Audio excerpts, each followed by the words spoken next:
स्वागत. सादर करीत आहोत आजच्या काही ठळक घडामोडी.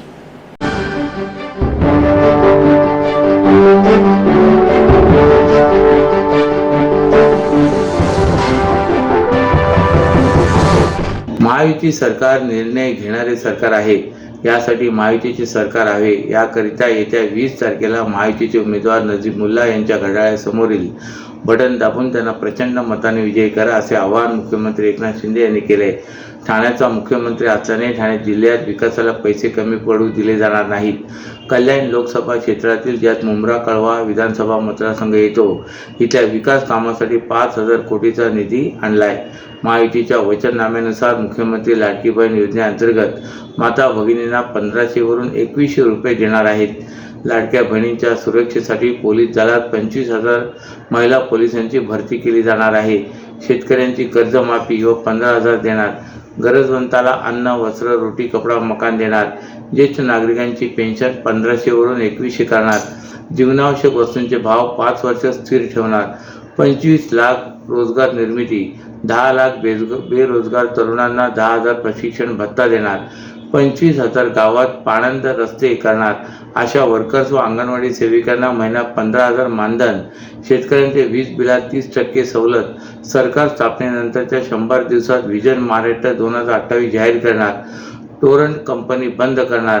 हे महायुतीचे सरकार निर्णय घेणारे सरकार आहे. ठाणे जिल्हा हा महायुतीचा आणि धर्मवीर आनंद दिघे साहेबांचा बालेकिल्ला आहे.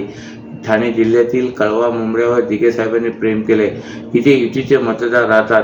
नजीब हा तरुण आहे. ठाण्याचा सुपुत्र आहे. कोकणी मराठी माणूस आहे. अभ्यासू आहे. ठाणे महापालिका त्याने गाजवले. आता विधानसभा गाजवण्यासाठी विधानसभेत पाठवायचे आहे.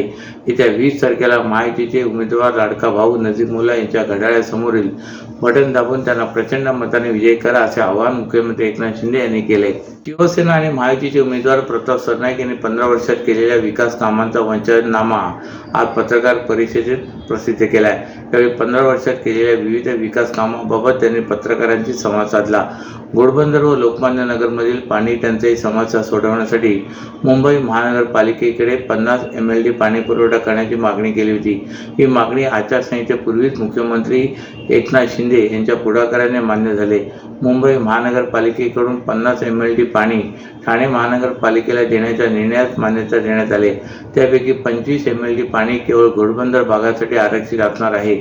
मीरा भाईंदर शहराला सूर्या प्रकल्पातून 218 MLD पाणी पुरवठा करण्यात येणार आहे. मी दिलेल्या वचनाची वचनपूर्ती होते याचे मला अत्यंत समाधान आहे, असे सरनाईक म्हणाले. कापूरबावडी ते गायमुख 60 मीटर आणि गायमुख ते फाउंटन 30 मीटर रस्त्याचे 60 मीटर विस्तारीकरणास मान्यता मिळाली असून त्या कामात सुरुवात झाली. यामुळे घोडबंदर रोडवरील वाहतूक कोंडीची समस्या सोडवण्यास आपल्याला यश मिळेल, असा विश्वास सरनाईक यांनी व्यक्त केला आहे. हाँगकाँग, मलेशिया व सिंगापूर प्रमाणे मुंबईतील राणीच्या बागेच्या धर्तीवर ठाण्यातील हावरे सिटीजवळ 120 एकर जागेवर प्राणी संग्रहालय उभारण्यात येणार आहे. पाळीव प्राण्यांसाठी अद्ययावत अंत्यविधी केंद्र तयार करण्यात आले आहे. विहिरीचे संवर्धन, म्युझिकल फाउंटन, उपवन तलावाचे सुशोभीकरण, कॅशलेस रुग्णालय अशी असंख्य विकास कामं मुख्यमंत्री एकनाथ शिंदे साहेबांच्या मार्गदर्शनाखाली पूर्णत्वास आली आहे. त्याबद्दल मुख्यमंत्री महोदय प्रताप सरनाईक यांनी त्यांचे आभार मानले. भविष्यात रोप-वे, जलवाहतूक, आणखीन कॅशलेस रुग्णालय आदी विविध प्रकल्प साकारण्यात येणार आहे, असे सरनाईक यांनी माहिती दिली. विधानसभा निवडणुकीच्या पार्श्वभूमीवर उमेदवारांच्या प्रचार मिरवणुका सुरू आहेत. ठाणे शहरातील प्रत्येक उमेदवारांचे प्रचार करण्याचे स्वरूप हे वेगळे असल्याचे पाहायला मिळत आहे.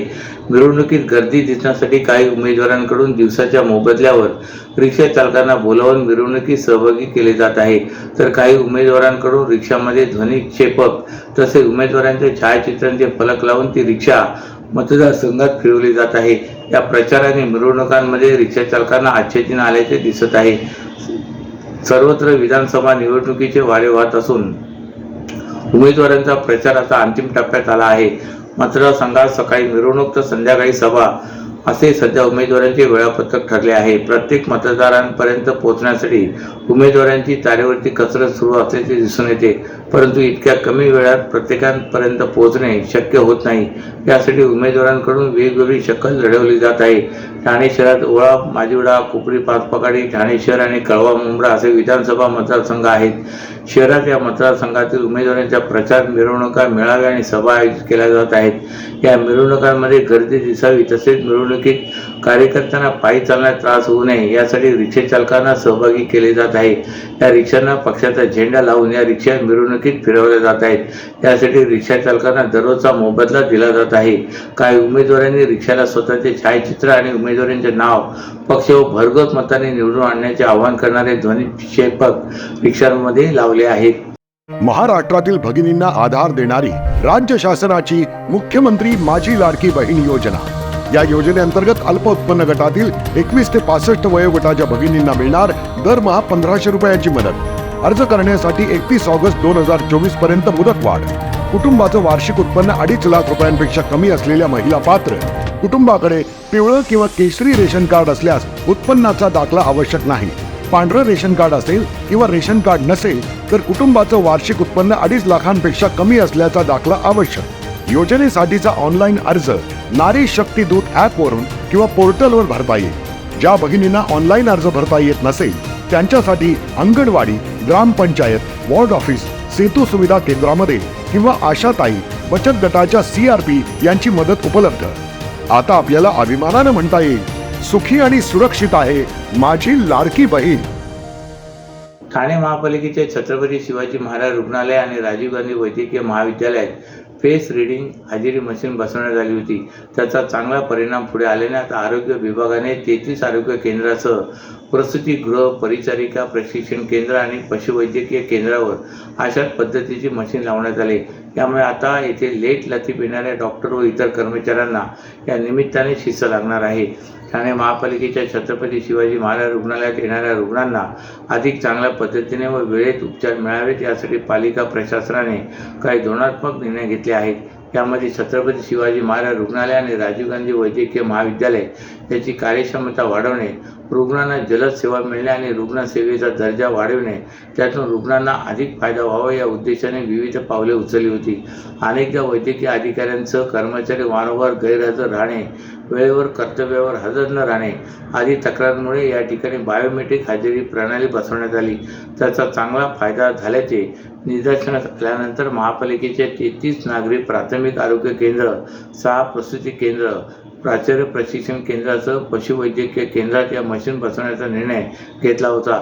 त्यानुसार ही मशीन बसवल्याचे सांगण्यात आलं आहे। निवडणूक आयोगाने घोषित केलेल्या सार्वत्रिक विधानसभा निवडणुका 2024च्या अनुषंगाने या निवडणुकीत जास्तीत जास्त नागरिकांनी मतदान करावे आणि मतदानाची टक्केवारी वाढावी यासाठी आज सकाळी 14 नोव्हेंबर सकाळी 11 वाजता जिल्हा परिषदेच्या आवारात मुख्य कार्यकारी अधिकारी तथा प्रशासक रोहन घुगे यांच्या नेतृत्वाखाली मतदानाचा हक्क बजावण्याची सामूहिक शपथ अधिकारी व कर्मचाऱ्यांनी घेतली।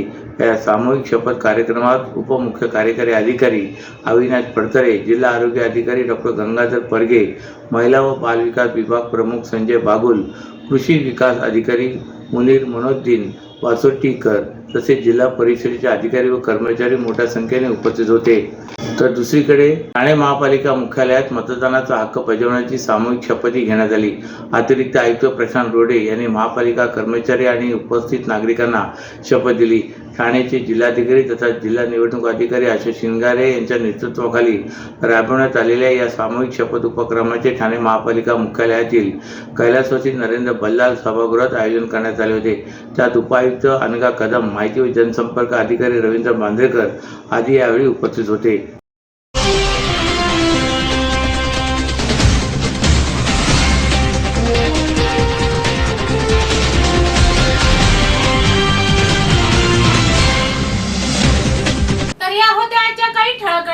तर पुन्हा भेटू याच वेळी याच ठिकाणी। ठाणे दर्पण या वृत्तवाहिनीचे प्रसारण YouTube वर पाहायला विसरू नका।